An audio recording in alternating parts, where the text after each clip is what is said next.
All right. Tell me you're joking. Coming back. I am back. New guest today. We are going to be talking about all things hi-fi, lo-fi, in between. New joint. Old records, I'm assuming. New cocktails based on old themes. A little bit of everything for everyone. We don't want to be, we want to... Pull that a little closer. Oh, yeah. We want to be inviting to everyone. Well, we're going to get into that because that would be the Mr. Meyer's. I got to read it again. I just said it. Mr. Meyer's Live in Vinyl Lounge coming to you soon in Clayton. We're going to be talking about that. Joining me today, Brian McCormac, a.k.a. B-Mac, for those of you that know, and now you know. Thanks for joining me, man. Absolutely. Thanks for having me. I as a guy that's about to open a vinyl lounge with classic cocktails, what do you think of the tune? I like it. Have you ever heard of Macara? Yeah, I love it. I stumped the vinyl guy. I saw this as a band that was featured on KEXP. Just kind of did a little, hey, you might want to check these guys out. Yeah. And I believe they are Korean or Japanese. I don't know. So, yeah, I was actually just super down funky, in though. New Orleans and hanging out with a buddy of mine. He's from St. Louis, big funk head, but now he lives in Denver. And he was just telling me about this trip he went on to Japan about a year ago. And I was like, what was your favorite part? And he's like, man, they've got all these little funk lounges all over the place. And it's some of the most fire funk music you've ever heard. And it completely caught me off guard and blew me away. So adding that to the bucket list trip of Japan someday. Well, I tell you what, I'm gonna put Macara in the show notes here. Yeah. So you heard it here first. And if Yeah. you heard it somewhere else first, just humor me, people. Well, thanks for joining me. Absolutely. Brought you in. Number one, I just think you've historically, from my interactions with you and just kind of knowing a little bit about the background, the resume, et cetera, you do cool shit. And you tend to keep yourself in the realm of, kind of next wave stuff when it comes to culture and activations, et cetera.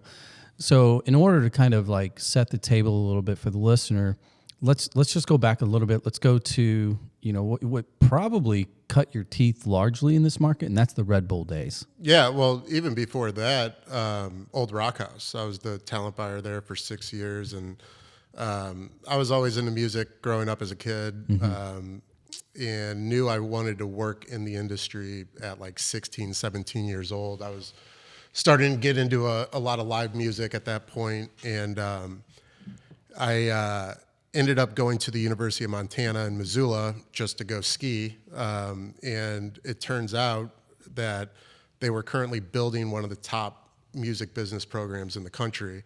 And you don't think of Missoula, Montana when you think of that. No, that doesn't track. There is a thing in the music industry called the Montana Mafia. And it started out back in like the 70s and 80s where University of Montana had this really strong student-ran production company on campus. And there's about 4 or 5 guys who left that program and went on to start the CAA Nashville office, the VP of William Morris Endeavor, the guy that routed the Rolling Stones tours. So some pretty powerful people in the industry coming out of Montana went back and convinced the business school to build this program. So I'm assuming most of them were not from Montana but went to the school? Is that a mix of both? Yeah. And so...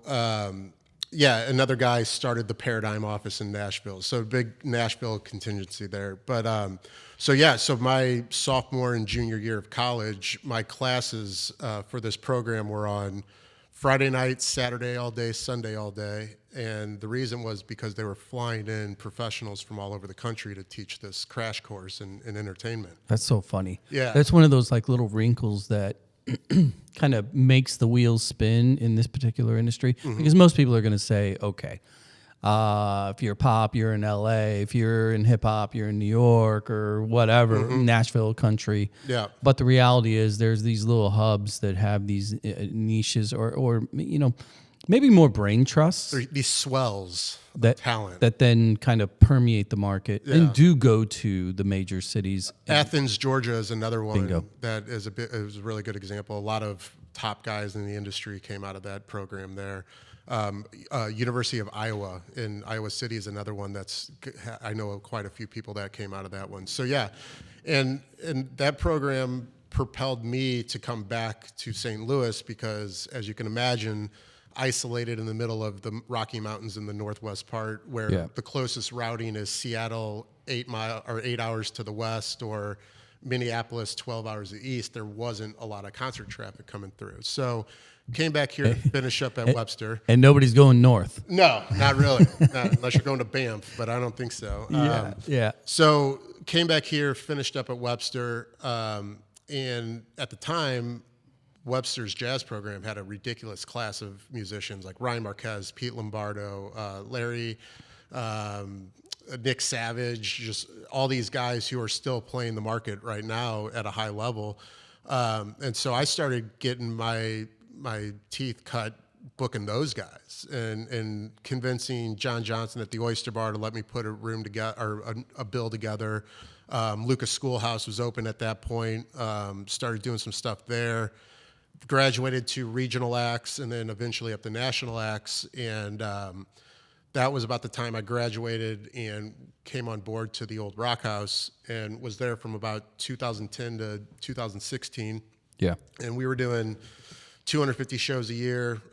Pretty much every room in town we were booking as well. And I would say that's where I got my industry deep dive, and we had a really cool run there. And so let's have a little bit of fun, just reminiscing then. 10 to 16, you're talking probably 2,000 plus shows booked, roughly. What's your favorite one? What's your desert island? Like, holy shit, I did that. So a couple that stick out is we had Mac Miller when he was 20. We had Alabama Shakes the month before they were on the cover of Rolling Stone. We had Sturgill Simpson on the Meta-Modern Sound of Country Music Tour. Sold out 500 tickets, I think, in like 3 days. They didn't move it up to the pageant, and it just sat there, sold out for 2 months. That was kind of a oh shit moment. Yeah, I mean, those are some of the ones that that really just come off the top of the mind. And so in a much shorter period of time, my own experience over at Gaslight, kind of with some of the relationships we had with radio, et cetera, we were lucky enough to bring in some of those names as well, you know, in their primes and some peaking and growing. For example, Camp. Yeah. You know, we had Camp in when they had like 5,000 Facebook followers. Now they do 3 nights at Red Rock, right? Yeah. And what always amazed me was kind of the focus of the artists that really hammered it. You know, forget the genre. Just that when you look at them and you look at their resume, you look at the portfolio, you're like, that is a successful artist. And you understand all the other things they do. And they all had this certain like work ethic vibe to them. In your experience, you know, and I use this, I ask this question all the time on Soccer Dad Pod, right? When I talk to these coaches and ex-pros, like with your peers and who you've coached, what's the it factor, right? When you watch a player and you're like, that kid's good. Yeah. Do you ever notice that within the music industry and you're buying and putting on these shows? You can tell with the way they handle themselves from the time they walk in the door to the time they go on stage, how professional they are, getting their shit done, not screwing around. But it's kind of leading into this bigger conversation we're going to have is for every crazy talented person, they have to have a good team behind them. Yep. And that's the team on the road, that's the team in the office, that's the team booking the shows.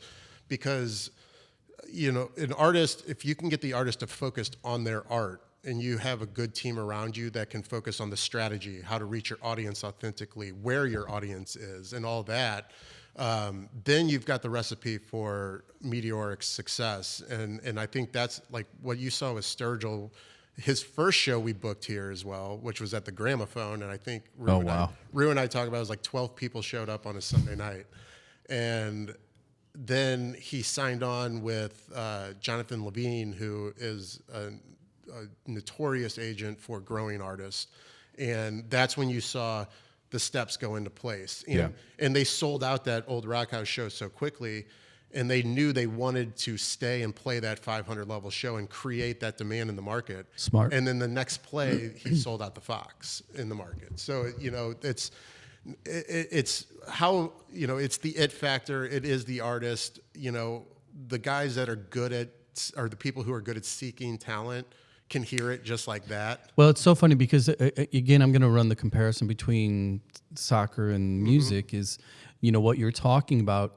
It is the team, right? When they're at that level, all these pieces are in place and you have good people doing good things that know their role, that, stay in their lane, which creates the synergy and the energy necessary for a really good artist to excel. Now, the problem is until you are like tickling fancies, so all those parts and pieces, they don't go away. Yeah. You still need them. You just typically, as an indie, you got to figure out a way to do a little bit of all of it. Yeah. And or get really lucky or have a lot of money. Yeah. What still kind of blows my mind when talking to some bigger management companies or working with bigger artists is where they can forecast their artist 18 months away. Yeah. And they or sometimes you'll see like a Coachella lineup or one of the bigger ones where the headliner spot or that certain stage spot is that coveted role. And you see that artist, you're like, what are they doing in that spot? And then sure enough, by the time they get there, they're there or past. And so there's definitely a skill to it and a gift, I would say, that people have for being able to identify that talent and then put that map for success in place and then execute it. Yeah, it's really it's frustrating, but kind of obvious at the same time as to how these things happen. Because also the reality is the barrier to entry, not to writing, recording, performing, gigging. That's not hard to a degree. Anybody can do that. The barrier to entry, though, to the industry is a much different beast. Yeah. For a multitude of reasons. Number one is obviously luck. Two is geography. Yeah. And that's kind of like one of the things we'll talk about here shortly, in so much that St. Louis has a ton of stages. You've seen the articles. You add up all the venues, you look at the covers, you look at the tickets sold, et cetera. We typically, per capita, we outperform Chicago. We outperform Philly, a lot of cities when it comes to live music.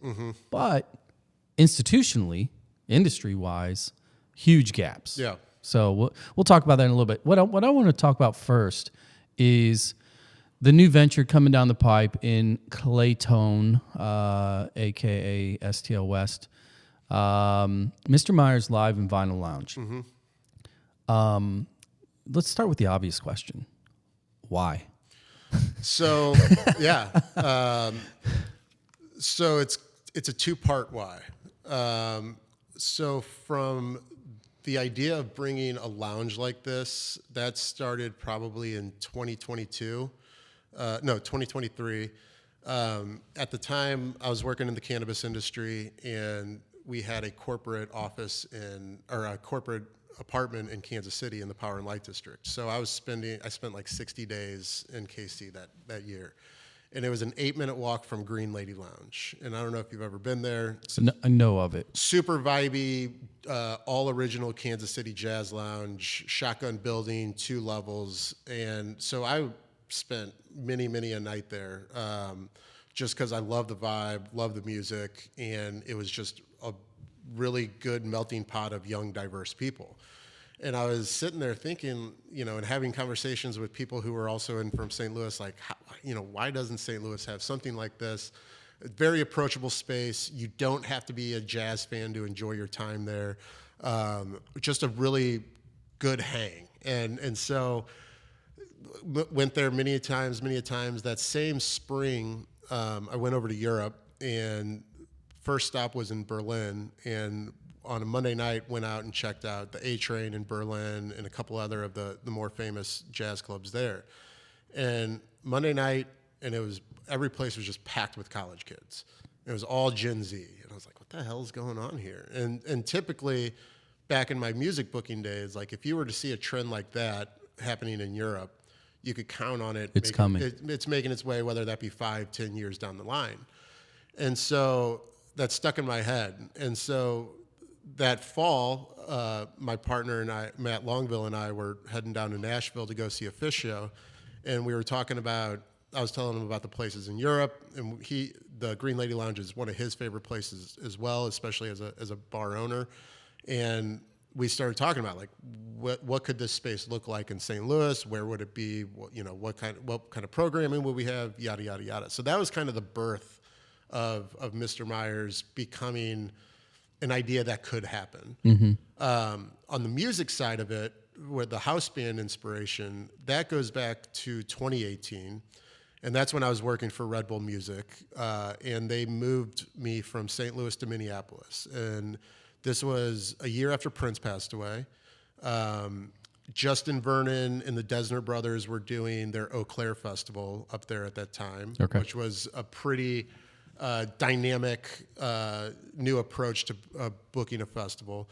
And then I was dropped into this hyper collaborative music industry, music scene in Minneapolis that I wasn't really aware of, but you had like the hip hop label and management group Rhyme Sayers that had Atmosphere and Dim Atlas and a couple other guys. Then you had the Doomtree Records crew, which had Doomtree, the hip hop collective, Dessa, and all of their side projects. You had Totally Gross National Product, which was Polisa, and this was like kind of Justin Vernon's like group of friends who were cranking out really cool experimental indie. And what I noticed is they were all working with, Harmar Superstar, which was another one out of there that was like making waves at the time. And what I noticed is they were all creating and collaborating together, like cross-genre, and out of that was coming new projects. But for clarity, when you say working together, we're not just talking about making music or putting on a show. There was a lot of other activation that was going on, whether it be recording, touring, booking. Yes, and they were going out on the road together. Lizzo was coming out of Minneapolis at this time as well, and what I found out was Prince, when he was alive, was under the radar working with a lot of these up-and-coming Minneapolis artists and mentoring them and shaping them. He's a pretty good mentor. Yeah, and getting them in their studio and then getting them to work collaboratively with these other sounds to push their sound. So where does Mr. Meyer's, the live vinyl lounge, can I just call it Mr. Meyer's for short? Yeah.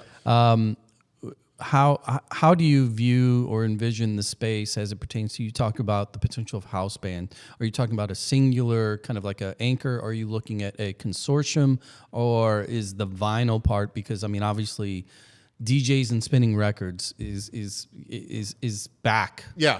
Across a lot of scenes. It's two parts. So the thing. Go ahead and point that out if you don't mind. This experience in Minneapolis, the one that set it apart was Eau Claire Festival. So they would book a handful of established acts. I think the year I was there, like Wilco headlined and Chance the Rapper headlined. But the rest of the lineup, for the most part, was made up of 50 random musicians from different projects that they flew into Eau Claire, Wisconsin, the week before the festival, took over this space, made a bunch of different creative spaces and studios, and they made new music for a week. And then they performed it at the festival.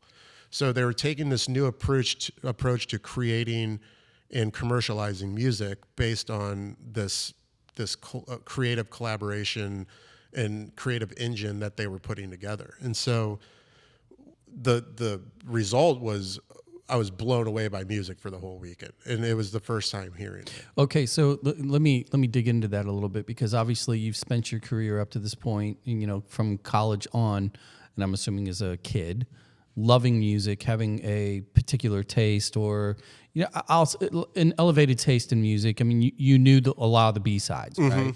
What was it about that particular roster or event that that stood out to you?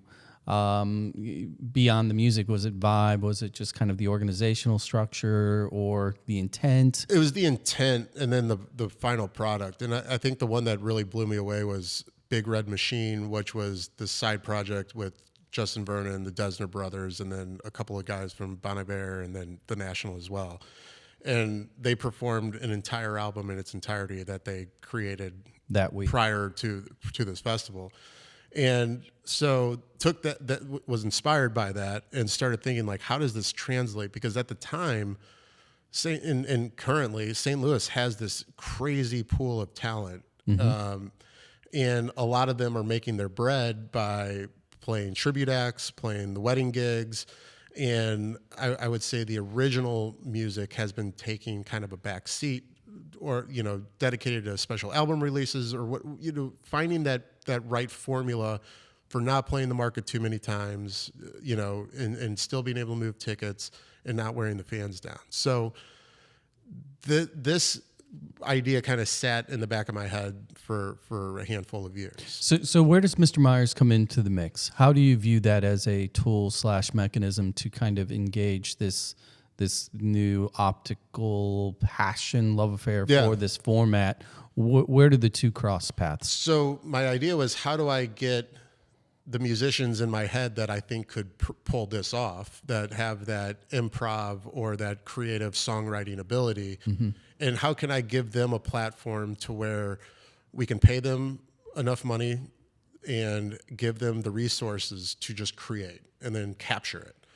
And so I looked at the lounge as, can we build the lounge as a place that can draw on its own, to where we don't have, whereas if I was booking a show at the old Rock House, we were only going to draw what was on stage. We were only going to be able to sell tickets to the talent that was on stage. There's no foot traffic. No, we were kind of on an island in between Busch Stadium and Soulard. And so that played into our location aspect. That played into how we were going to organize the food and beverage and design the space, capacity, everything else. So let's talk a little bit about that foot traffic aspect of it.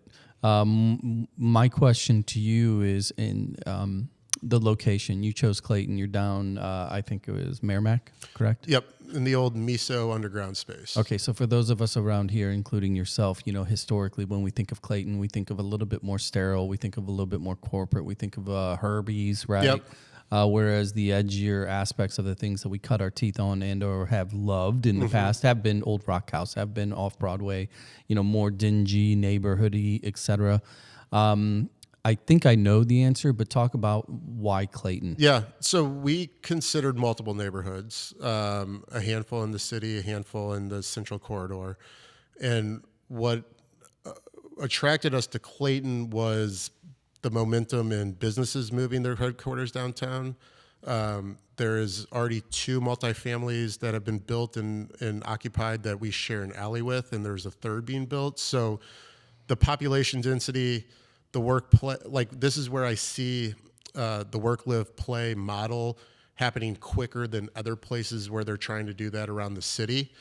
And it just, and also with the new leadership in Clayton, they reached out and listened to the residents of downtown, and they said, we want a more vibrant nightlife. We want more vibrant downtown. We want more cultural offerings. So we have the data there that can give us the confidence that the people should respond if we were to open a place like this. Well, I think it's also like in being a true Xer,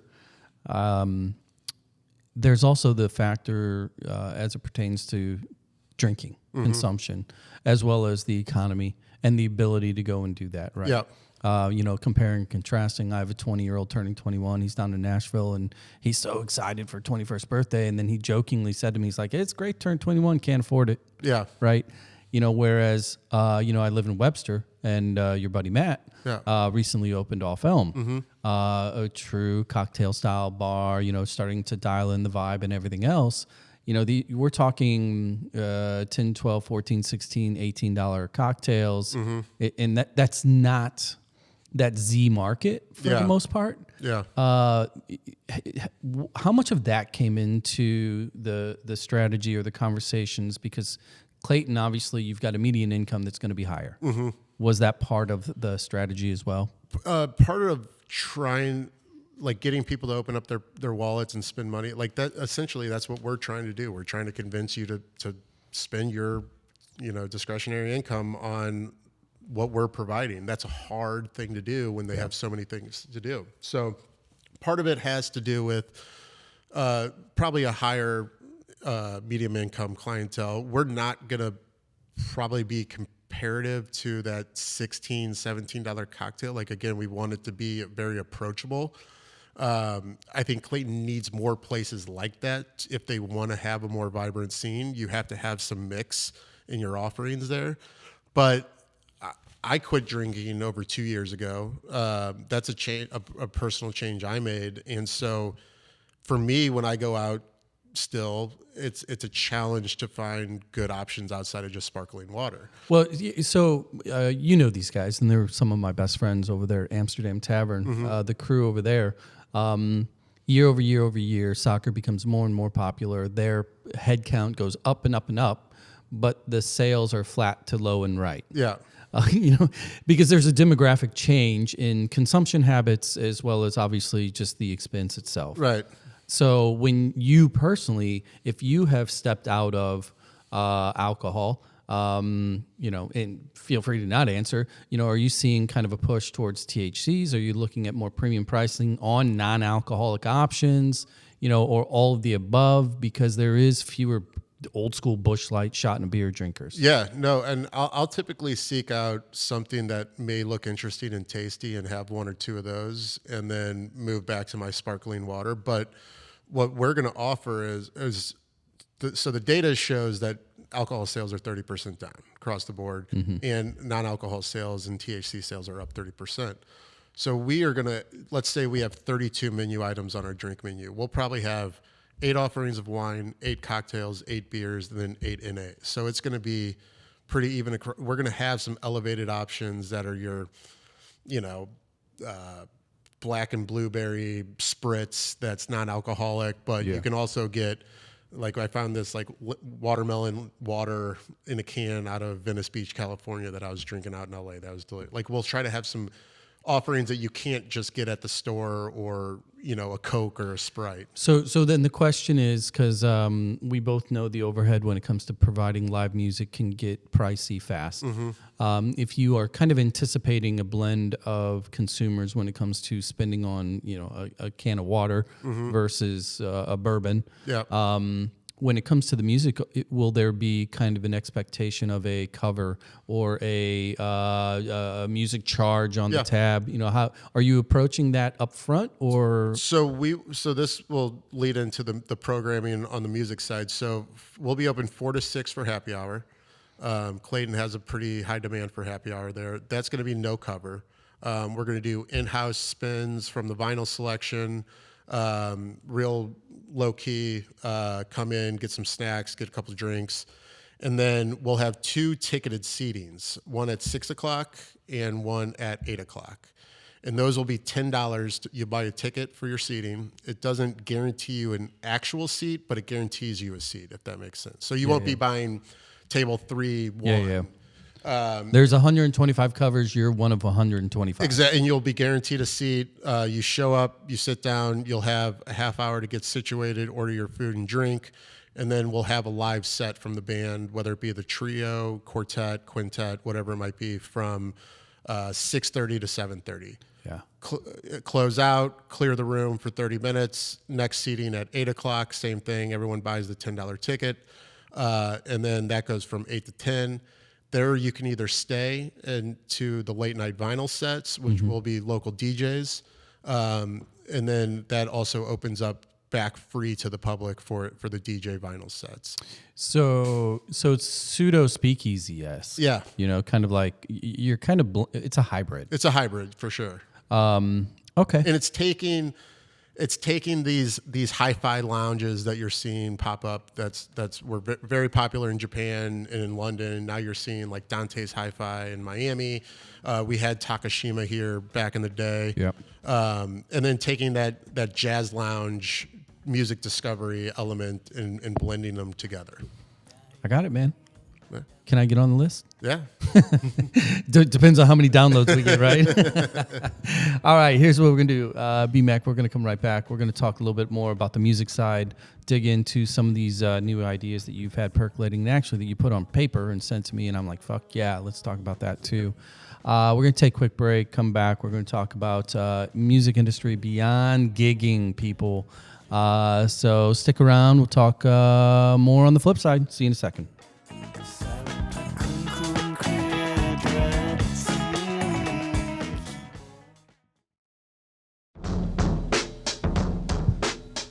All right, we're back. Trying to prove I'm not a nerd, B-Mac. Actually, I am. I'm okay with that. Actually, I've tipped over the point where I don't care. Yeah, when you can accept it, you can live much more freely. I know, and I think it's because of my kids, because they're way cooler. Yeah. So when they look at me like you're a dork, I feel it. Brings feel you it down. to the core. I'm like, okay, I got it. Whatever. I got money, bitches. All right, B-Mac, we're back. We are going to. I want to get into the music side of this kind of. Sounds as if it's almost like pet project's probably the wrong word for it because it's fairly well thought out, organized. It's a passion project. Does it have a title? Is it structured or is it more concept at this point? It's in the developmental stages. So, kind of going back to our previous conversations, where you're talking about the it factor and touched on it takes a good team around a good artist to find success or to find that path to success. And then touching back on the comments of when I was living in Minneapolis, a lot of those now businesses like Rhymesayers and Doomtree and Totally Gross National Product, those are all industry that was created out of necessity for artists growing in their careers. And rather than those artists moving to LA or moving to Chicago, Atlanta, wherever it may be, they had this grassroots growth of industry around the growth of their artist, which I found very, very cool. And it kept everything homegrown and made, and again, credit Prince for never leaving and always having his home base be there, and showing that these younger kids that it can be done. So the title of the, because you sent me this summary, Up Level Music. Yep. And I'm just going to skim through it for the listeners so they kind of get an idea of where our conversation might go here. The subtitle is Building the Music Industry Infrastructure St. Louis Never Had. I totally agree, by the way. You go through a couple different points. Problem is there's no, I'm just going to read the highlights, there's no cohesive music industry ecosystem. I agree with that. I think that what we do have, and I mentioned it earlier, we have players. We have an unlimited amount of talent, right, that can do the thing and perform, and we have plenty of rooms that are cool rooms to put them there. But outside of that, it falls off a cliff really fast from an IP standpoint. Yeah.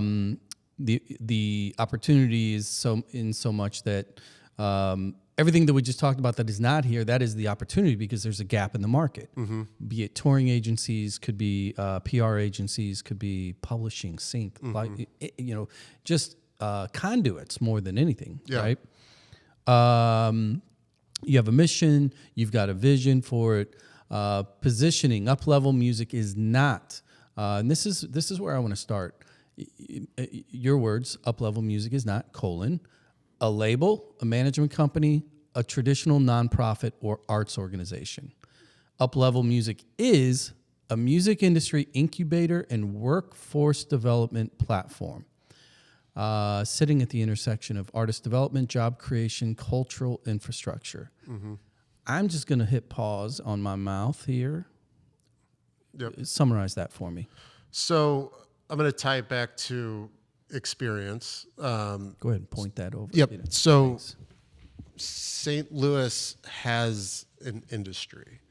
It is heavily promoter-driven, venue operator-driven, which is historically a very protective side of the industry. You're protecting your calendar, your show count, your relationships with agents. So I would say there's less openness to create competition naturally. Where this started was simply asking questions. So I went to my contacts in the agency and management world and asked, how are you discovering artists? Some of it's TikTok driven now. But for the most part, the common answer was, I listen to my peers who are booking venues in the towns that I work in and say, who's hot right now? Who should I be looking out for? I don't want to say your press kits being sent to management companies and agencies are going unread, but it is that word of mouth, that trusted source that is providing that essentially push for that artist to get noticed. Then I turn around and ask the local artist, who's got your back? And crickets. Yeah, and there's definitely answers. There's people who have the artist back, but are those people talking to the right people in the industry? And so, trying to find the root of the break in the pipeline is where I'm going here. And so, one is asking the question, like, who do you go to for answers? And there's not a really good pool of people who can help them build the structure of their LLC, put a 2-5 year strategy together, figure out who their audience is. Do they know digital marketing? Do they know how to compile assets and resources to make them a leveraged marketing tool?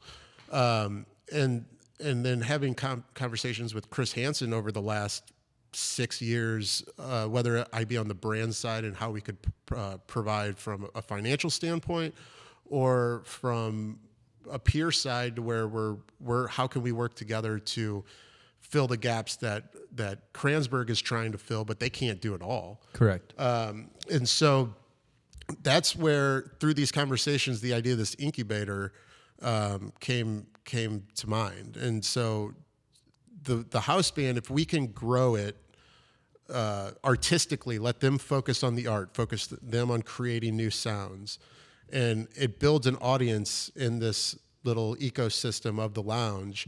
Can we now take that, or do new projects spin off of that? You know, a new trio becomes a thing, and they want to go play the Dark Room or Music at the Intersection or Delmar Hall. Like, a success for us would be, or Power and Light, or Chicago, or do a conversation I have with an agent in Chicago that has a really good pulse on this type of music. Does something through the YouTube channels attract them? Whatever it may be.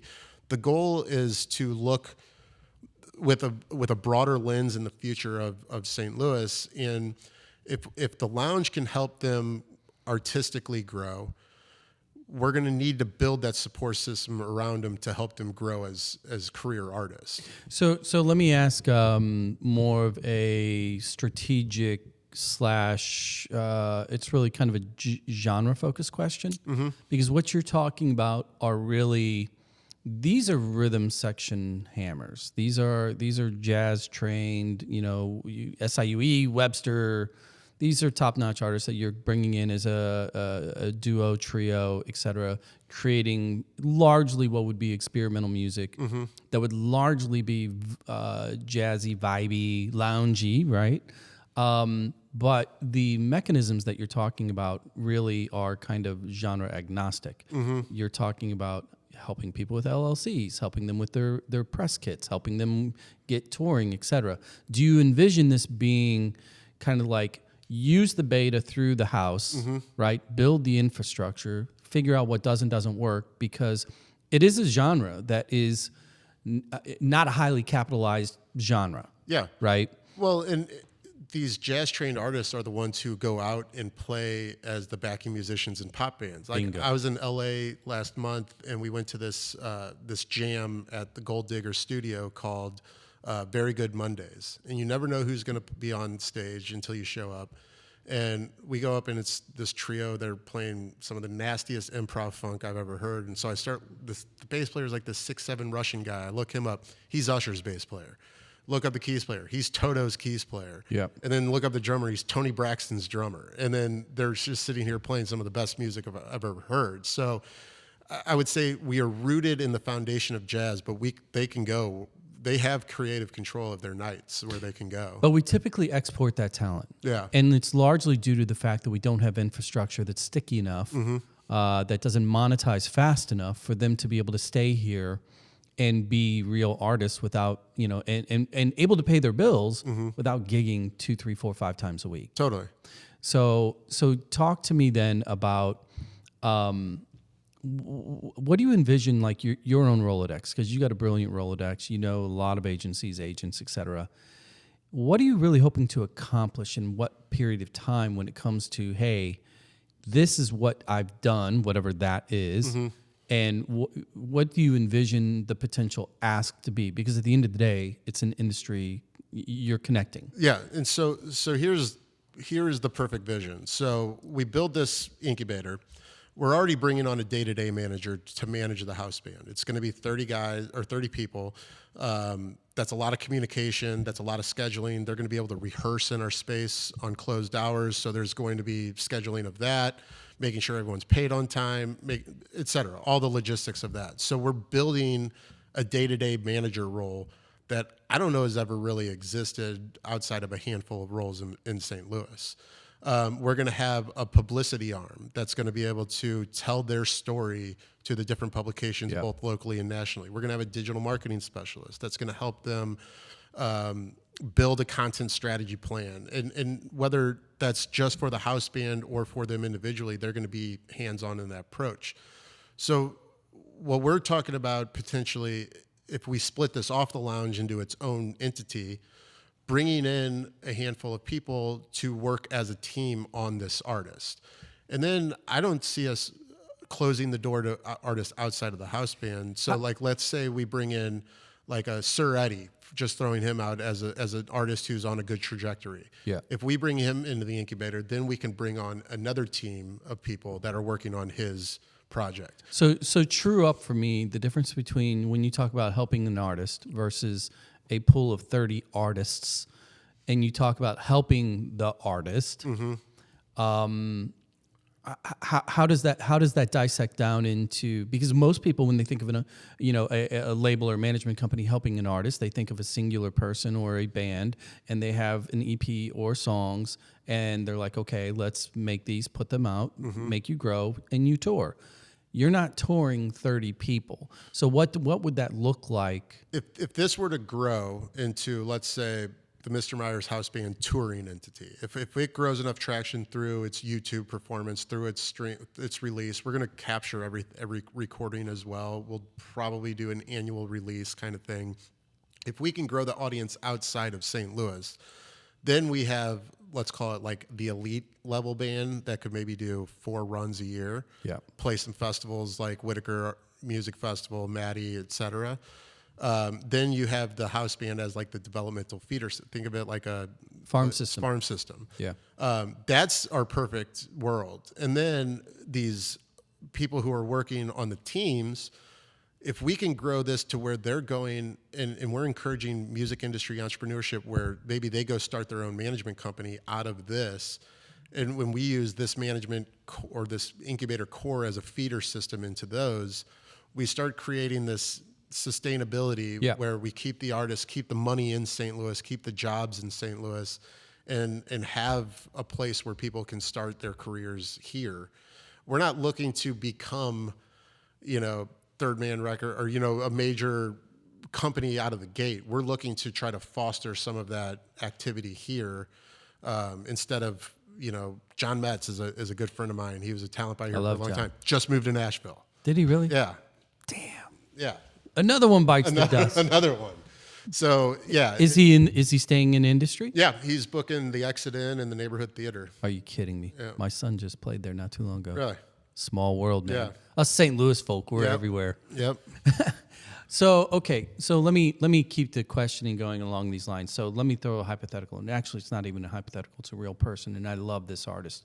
Say a guy like Nick Gussman, who, in my opinion, is literally doing everything right, right? And I think that because he's here, I do have a little bit of like sympathy for him, because I would love to see him break to the next level. It's not that he can't from here, but right now, there's not a lot of that back end. Yeah. There's not that, quote, team, because a lot of times, when you think of an artist and a new single and they're putting something out, I mean, I know this firsthand. It cost us over $4,000 a month for a particular artist for 6 months straight so that we could get playlists. Because once you pay that person, Then they get you in the pub. Then they get you on Spotify. Then they get all that other stuff, and then it's a flywheel, but it's an expensive flywheel.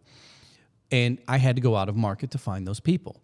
So what you're talking about is if you guys do it well enough, and then the content grows and it creates interest and fandom with the Rolodexes, right? Yours primarily. Could you envision like somebody like a Nick Gussman and his band, and like, because the kid pumps out 12 song album every 9 months, 10 months. Like, is that somebody, to the potential artists listening, is that something that they could potentially, hey, this might be an outlet for us? Totally. And something I skipped out or missed saying earlier is the legal aspect of it, the contracting, the IP. We're working with a legal team right now to set that in place to get them comfortable with making those decisions and signing those contracts here to the time that they have a release that hits or they sign a deal for a future release. They're comfortable and they're experienced with that process because they did it within this incubation. So my question, and this is a nerd econ question, because part of this is within the documentations, and you mentioned it, is that there's a 501c3 component to it, which is nonprofit, if you're wondering. Listeners, not you. I know you know. Because artists are afraid of the industry because they are, quote, the man. And there's horror story after horror story of artists getting screwed and not getting their fair cut and all this other stuff. Can you take a second and just speak to that? Because if an artist were to come to you and you just said, we have a legal team, we're working all this, I know immediately people that don't understand how it works are going to be like, oh my God, they're going to get over on me. Yeah, totally. Well, so the 501c3 thing is still tentative. We're still thinking about that in terms of being able to go after more resources to support this. Because currently we were operating that we're going to build this team out under the lounge umbrella, which is the margins are already tight enough, and my partners don't love that. And so how can we make it sustainable? As far as the man or the suits conversation, that's definitely a conversation we have. And I would say the difference with our current project is touching back on, I graduated from Webster in 2009 with those guys. Like Ryan Marquez is one of the lead artists I'm working with. Pete Lombardo, these guys I've been working with for 20 years, something like that, or almost 20 years. And so there's a lot of trust already there. But these new artists, these younger guys don't know who I am. Yeah, what's my cut? So it definitely took a couple follow-up emails on some of them because I've been a stay-at-home dad for the last year and a half. I've been completely out of the scene. And so it's been fun gaining their trust. But yeah. I think it also goes back to like, what questions are you asking them? You got to listen to their needs instead of telling them what they need. Well, so this is exactly the dirty little secret that is frankly the reality of every industry, is that there has to be money able to be made, right? Mm-hmm. And anybody that's willing to do the work and go and fight for the money, whether it's their art or they are the activation mechanism, it's in everybody's interest to at least play the game, mm-hmm. right? What's that saying? Would you rather have 100% of a grape or 10% of a watermelon, mm-hmm. right? So when people start to think of splits, artists in particular, they need to zoom out, right? Because most artists in this market in particular, they know exactly what kind of situation they're in, right? And all these things that you're describing are largely things that, sure, they could do it on their own, take a hell of a lot of fucking work. Yeah. Who's got their back? Right. And whenever it does go sideways, to your point, who's going to defend them? Yeah. I think it's super cool because I've said that from day one. Whenever I moved back here and then we opened the doors over on the hill, it was like we have a natural resource mm-hmm. in self-loathing / talented musicians that create great music, right? Which is kind of the secret sauce. But we had no way to activate it. Yeah, and how do we build these pipelines for St. Louis artists? Like there's this great New Orleans to New York and New Orleans to LA pipeline right now. How do we get St. Louis into that equation and not let them go and leave forever, but get them playing and mixing it up with the pros up there and bringing it back here. The drive for this is experience from me moving away and seeing how it's done somewhere else, and how can we bring some of that good stuff back here. And so I hope we can continue to create that growth mindset here, rather than everyone thinking there's a ceiling in St. Louis and they got to duck around it to go somewhere else. Well, so what's interesting to me, because these are some of the conversations that I've had with other individuals along the lines of a nonprofit angle, right, to this whole mechanism, because it is one of those things, like, you don't see large dollars up front that are nonprofit dollars in Nashville, in Chicago, no, because they have a for-profit machine that is just doing its job. Now, there are philanthropic investments into certain aspects of the art and culture, et cetera, that touch on music, but that's not the driver. Mm-hmm. In St. Louis, it's the exact opposite, right? If it weren't for the philanthropic community, it would be even tougher for local artists to operate. Mm-hmm. Thanks to Kranzberg's and the things that they do. But within St. Louis too, we have a massive population of, I'll just say it, wealthy people that they have a dream. And I, when we were building Gaslight, there was a group of guys that were over at O'Connell's every day when we were framing and doing it. We'd go over and have drinks, and they were so curious about what we were doing. And what I found out is these old brokers and attorneys, et cetera, they have a couple passions. One, they want to own a brewery. Two, they want to own a distillery. And three, they want to own a record label, mm-hmm. right? They want fun stuff. And I think something like what you're describing and kind of what I was doing as well, there's people that would want to get involved because St. Louis loves nothing more than their guy, mm-hmm. right? Look at Nelly, right? And we've had a long gap since a win. How much of this process is it compare and contrast for me? What is it? What is for the bar, for the lounge versus that civic passion? Where's that balance? I would say it all stems from wanting to make St. Louis cooler. And I think to have a vibrant, cool space, to have the lounge and the space that we want to create, we have to have the music the way we envision it being. And that's not us trying to tell the artist what to do. It's we know the artists are capable. They have the skill, the talent, and the drive. They just need the creative platform to do it. Mm-hmm. And so this was actually the thing that in my mind when these two ideas came together, like, all right, we have something that we can go for. And if it was just the lounge, I was probably sitting here like, how are we going to program 224 nights with what we have? Right. That was the thought process. But so if we can solve that problem by creating something that is innovative and moving culture forward while providing this cool lounge space and experience for the end user, then we've got something. You should turn the place into a country club, man. Annual dues. There's your funding. Yeah. And everybody gets a basis point of the royalties. Yeah, and then we've got fundraising every 4 months. Yeah, no, man. I think it's super cool.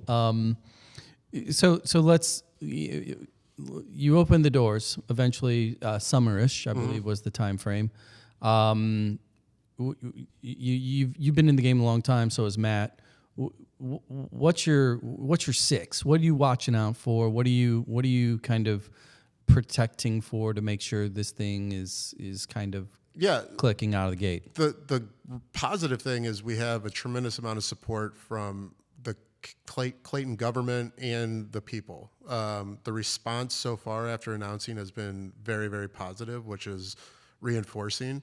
Obviously with a construction project, there's a lot of variables, especially right now.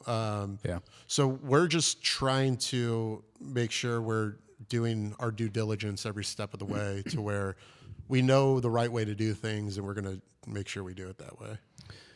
All right, dude. Appreciate it. I'm stoked. I look forward to checking it out. I'll be sure to put a link to Instagram, right? Instagram or website. Okay, I'll put the link in the show notes here. Be sure to go check it out, give them a follow, make sure that you're in on the early, because you're gonna be one of those people that, you know, like you were talking about earlier with Sturgill and Gramophone to 12 people. There will be a moment where I remember when, and I was there.